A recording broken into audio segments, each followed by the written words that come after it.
Hi Keith, welcome to Leicester. Do you still get asked that question about that final in 1983? All the time, because I mean, apart from really Taylor and Barneveld last year, you know, everyone remembers that as the main final, because I think it was 8.1 million, which is still the biggest viewing figures for a world final, and the underdog against, you know, the boy who's winning everything. So, you know, to the public, I mean, we go everywhere, and people still talk about that final because it's the only time really an underdog to come through and took the best players on and won. You still work very closely with the PDC. Do you enjoy all the behind-the-scenes work that you do? Well, I'm more behind the scenes really in the PDC with Sky now, doing the spotting. Me and Eric do the spotting, and you know, I play in some of the tournaments, but not really all of them, because once you're ahead of 32, it's, you know, they're going a tournament every week, and you know, touch wood, myself and Eric, maybe really, I suppose, really obviously Wayne, we're still the biggest players on the exhibition circuit. You know, we're still doing 100 shows a year. So, you know, because of obviously the final with Eric, you know, people, even now 25 years on, I still get a lot of work. Do you think it's more so a young man's game, or are the veteran players or legend players still keeping it in there? I think there's room for both, because I think the young lads now, obviously like James and Wayne, I mean, James won the last 2 TV tournaments, Wayne beat James last week in Germany. So, I mean, they're the players that are doing it, obviously with Barney and Phil and, you know, other players. But the thing is, we had, in 20 years, of playing on TV and won big tournaments, you know, so... How is the Legends Tour going? I understand that you recently won at the... That's right, I keep winding Eric up, he don't like it, but he puts MB on his, I keep putting Legends Champ, so... but, you know, we did the Legends at the Circus Tavern, which was, you know, the World Championships for 13, 14 years. We had just on 700 people, which is like a finals night, and that was just for 4 of us, Eric, Cliff, Bobby George and myself, and that just shows maybe the appreciation of what we've done for the sport as well, you know. So we've got another one now on December 14th, which is going to be me versus Cliff, Eric versus Bobby George and Wayne versus Phil Taylor, and it's going to be another cracking night, and I think that's what people like to see, and I think that's a good blend.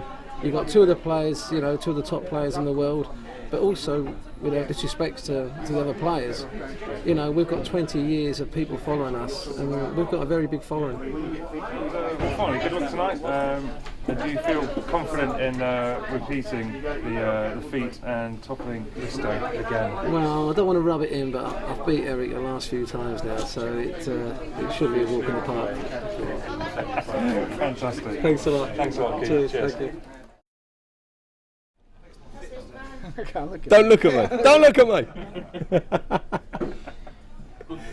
Right, Wade, first question. What's it like to play with 2 legends? Well, Eric and James really are. Eric and James really are great players, but. Do you feel that if you'd stayed with the BDO, you would have been crowned world champion? Or? Would I have been world champion if I stayed with the BDO? I'd hate to say yes, because it makes me sound like it's not as good as the PDC, but yes, I probably would have. I do believe that, but I'd hate to think that I've missed an opportunity somewhere along the line. I like to think that I've given myself opportunities rather than missed them, but yeah, I probably would have won it. Damn, I know I would have. The difference between the PDC and the BDO is that the PDC concentrate on the professional dart players, and what the PDC actually do for them is to bring those pros up to a level that is just like beyond what they can believe, basically. Because when I joined the PDC, I never expected to be where I am now, and yet with the BDO, they do look after the amateur side. And they've always said that they do that, so that's not derogatory comment to them, but they do look after the amateur side, whereas the PDC is aimed at the pros. It's aimed at the top 12, top 16 in the world. You can still compete at the very highest level. What do you feel is stopping you from using that level of performance more consistently? Well, as I said, I know I can do it, but it really is just doing it more often, and I don't know. I really don't know what's stopping me. I do like to show off a bit, and I do like to give the crowd, as in whoever's watching, I just like to give them a show, and this is why I love exhibitions. I do like to give a show, and maybe I should concentrate a bit more on winning. If I could do that, I've got it made. I've got it made. But if I'm happy with myself, I really don't. I don't mind what's going on, as long as I'm happy with what I'm doing. And if I achieve, like I've done in the last 2 months, I won 2 ranking events. That's great. That's great for any pro. I don't care whether you're world number 1 or number 100. That is great. And if I can become more consistent, I've got a lot of things to achieve, and I believe I can do that. But what's stopping me? I've got no idea. Who thought of your nickname, Hawaii 501? My nickname was actually thought of by Bobby George. And it pains me to say that, because it does come out with some things, I must admit. And all it was, I was in the World Championships, and I went on with this horrible Hawaiian shirt. Not this one. This is a lovely one. And he said he should be called Hawaii 501 instead of Hawaii 50, which is the theme tune I come on to. And it was born, really. And I was like, nice one, Bobby, I like it. So he went, you won't use it. I went, no, I won't, ever. I hope he forgets. Well, finally, good luck in the up-and-coming Grand Slam of darts. When you see the game in 5 years, think it'll stay with the PDC? Or? Definitely, yeah. Yeah, I'll just see the PDC growing and growing and growing, and with the likes of the Grand Slam coming about on terrestrial TV, on ITV, that wasn't even in the plans 2-3 years ago. But now darts can demand, we want to be everywhere. So hopefully you see me every day. Fantastic. And do you think it's the darts now is becoming more of a recognised professional sport rather than just a sort of club game? You know, do you think it's moving, might even go into athletics or into the higher echelons of sport recognition? Well, I believe it should be recognised as a sport. Yes, I'm not saying that it should be an Olympic sport yet, but I do believe that there are comparisons to shooting and obviously to archery, which it always gets compared to, that are Olympic sports.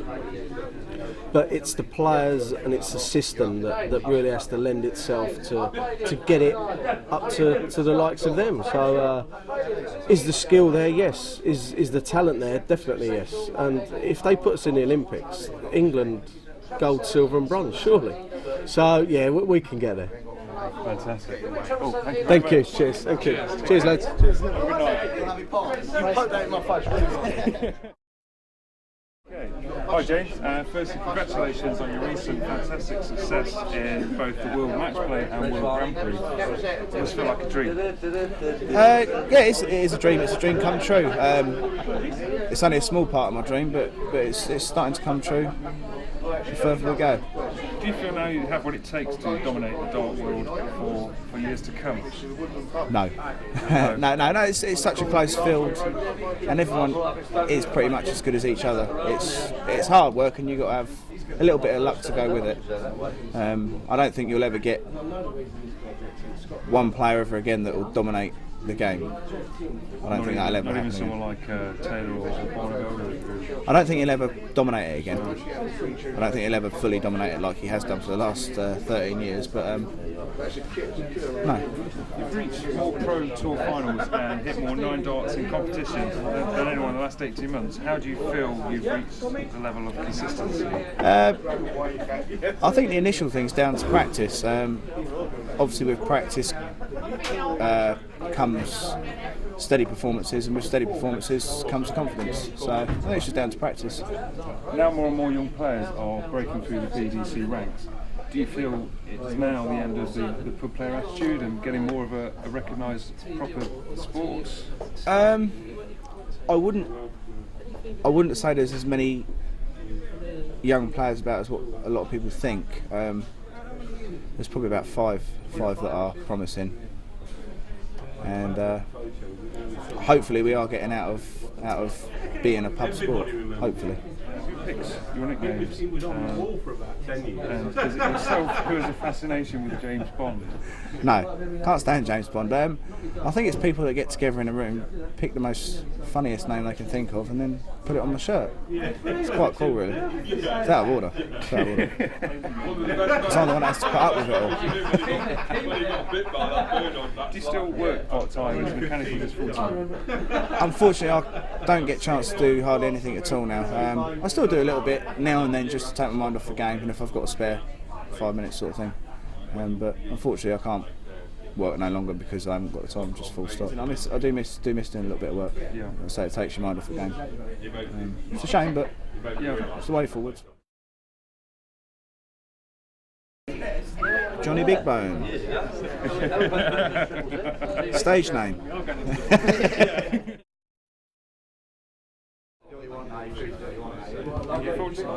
Oh yeah. These are different nights, yeah. Just started doing a lot of these. Yeah. Well, we've done 4 days up Redcar. Myself, Keith Derr and Bobby Jules, triples. We played like 12 triples, and they played the triples into music. It was cracking night. Yeah. It's the way ahead. Yeah. I mean, they're just a single exhibition player. They want to see like 3s and 4s. No. Yeah. It's good. Do you get to play with the audience much in the exhibitions, or primarily with professional players? Like a normal exhibition, I'd go out and play 16 players. Whoever booked me, they'd pick 16 players to play against me. These sort of things, we go out there. I think we play 2 or 3 each, or sometimes we play 4 or 5 each. It's just different how many pros they got there. So it makes a change. It makes a break up for us instead of like being boring, same old 16 players each night. Some nights we're playing 4 or 5 out the audience. Then playing a head-to-head, like me and John Lowe played 6 each out the audience, and we played best of 11 at the end. Me and Keith Derr have done exactly the same. So, and better for the audience, they see two dart players there as well. Plus, also 12 of the normal people get a chance to play as well. Yeah. How has darts, in your opinion, changed since its boom in the 80s? I think it's declined, or it's on the back. Darts has done a U-turn. I mean, like. Early 80s, we had maybe 17, 18 tournaments on TV, like all little tournaments in little areas and whatever. And then it just went down to about 2 or 3. Like BBC pulled out of everything and killed it. We lost a British Pro at Redcar, which was the second biggest tournament. And then we had the breakaway in '91, went with Sky, and then it's just, now it's gone crazy. Now it's the in thing. Yeah. I think Sky do it with all their sports anyway. I mean, not just darts. They want to do it properly. Play the music in. It's a night out now. People come out for a game of darts for a night out, have a drink, never no problems. Great, and that's what life should be about. If you want to go out for a night out, have a good drink, watch something you like, and then go home. Yeah. It's obviously great to see you and Keith here tonight, and obviously memories of that 1983 final may sort of be rattling around there, which obviously I think is still the most watched final in history. What's your memories of the fatal night 25 years ago? No, I don't have nightmares. I mean, looking back, I'm glad he won it, really, because I mean, it had only been number 6 for me instead of 5. So I mean, and he's a nice enough lad. He played well that year. I mean, he wasn't lucky. I mean, he beat the top 3 in the world that year. He beat myself, John Lowe, and Jockey Wilson. So he didn't sneak through the back door and just beat me in the final. So he played brilliant darts that year. And obviously I had an opportunity to go to Bullseye, and I didn't think he'd go out on the 138. And I've been asked that many times since, and many more after tonight as well. But if he'd wanted 136, I'd have went for the Bullseye, because like 60, double 8. But 138 is like bang, bang, bang. I didn't think he'd get it, and I was wrong. So you are still regarded as the best player and known throughout, even for people that don't know darts. How would you have fared against the Barnevelds and Taylors of this world when you're in your prime? Well, I mean, it's like boxers, isn't it? Same sort of thing. I mean, you'd have had like 2 players on the stage thinking they can't get beat. I'd have been a nice game to sit and watch, to be quite honest. I'd like to watch it myself. But no, I wasn't going to get beat, and Phil wasn't going to get beat when he was at his prime, and Barney's not going to get beat at the moment. So, no, I mean, I played Phil for years and years and years when I trained him. You know, I mean, I used to beat him. I've beat him more times than anyone had ever beat him. But he's improved now, hasn't he? He's come a long way, and he's doing well. And everybody's writing him off at the moment, and write him off at your peril. Absolutely. I suppose everybody has their sort of dips in their career, especially in competitive sport, don't they? And they've got the talent and the skill. They always come back with it. Yeah, I mean, he hasn't been playing bad darts. I mean, some of the other lads have been playing very well against him, and so it's different if you're playing bad and losing, then you've got to look in the mirror and think, there's something going wrong. But he's not playing bad darts. What's good about it at the moment is we've got about 8 or 9 dart players that are playing very well, which is great for the people at home. It's not boring anymore. Like Phil winning it every year and whatever. Like we've had 5 tournaments, Sky tournaments this year, and Phil hasn't won one, which has never happened before, and which is great for the great for the game. Do you think there's a lot of up and coming young and new talent that's going to be in a couple of years' time beating the likes of Barneveld and Taylor? That's name anyone that's coming up at the moment? Or? There's loads of young players in Holland coming through. I mean, there's loads of them. I mean, they have an under-17 tournament. There's 3,000 people there. It's unbelievable. And there was last year when I was over there doing an exhibition, a young lad at 12 done a 9 dart. I mean, so it's in the pipeline. I mean, it's coming through. But we want Brits to come through. We don't want to see it all coming from Holland. But what you'll find now is a lot of money in darts. People will be more dedicated and think, well, I want to be a dart player now. I mean, they're watching like James Wade win 50 grand this week and 50 grand next week, and there's another one in 3 weeks' time for 80 grand, and our world champions is 120 grand, and 2 years' time it should be $250,000 for the winner. So people are going to put the dedication into it, and we want to see new faces through. It's good, great for the game. Do you feel a sense of gratification now how well the PDC has progressed since split from BDO? Do you think obviously it's a much better organisation? Our PDC, we had the right. We had darts in mind. We didn't want darts to die. BDO was going to kill darts. One tournament a year on TV is not good enough for any sport. I mean, you could be the best dart player in the world, go around, win 15 tournaments a year, play the one tournament on TV and lose first round. Nobody knows how good you are. So you need like 5 or 6 major tournaments if you're going to want to earn a living out of it. So we done well. Everybody laughed at us, said it wasn't going to work and everything else. But we've done brilliant now. There's a lot of prize money in darts, and it's exciting. It's an exciting game to watch. I mean, we have 5,200 people at Sheffield for a one-night gig, and it's sold out in 2 hours. It just says it there. I mean, all our gigs are sold out. PDC is the way ahead, and it's not just only in Britain now. We're going all over the world, which is great. Holland, America, there'll be Japan, China. We go to different places, and they do it right. Who do you think will emerge from the ranks this year and make a big impression on darts? I don't think there's anyone going to be coming out at the bottom. Like James Wade has just popped out the woodwork. I mean, but he hasn't come out at the bottom. James Wade has been a good dart player for the last 2 or 3 years. But I don't know what it is you can play darts for that many years, and then all of a sudden get a bit of confidence in yourself. And he seems he's got full of confidence now. He's playing lovely darts.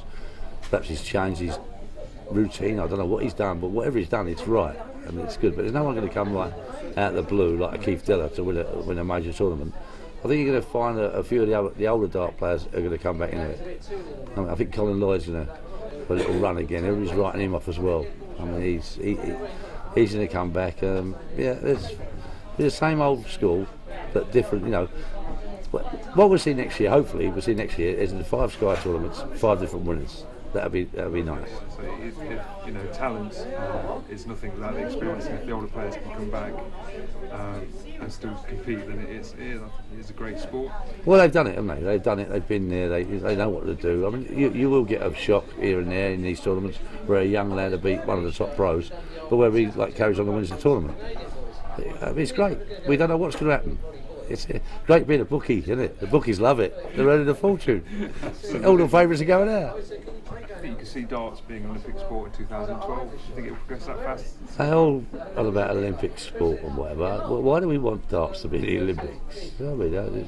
It's like I haven't watched the Olympics for years. You know what I mean? People get gold medals like 6 months afterwards because one bloke was caught doing drugs. You know what I mean? So I mean. I've never been much for the Olympics. They do that many silly sports, synchronised swimming and whatever. Give me a break. We don't. It's just have the World Championship of darts. We don't need the Olympics. Well, that's great. Well, thank you. No problems. Thank you for your time. Thank you. And have a great day tonight. Cheers. Thank you.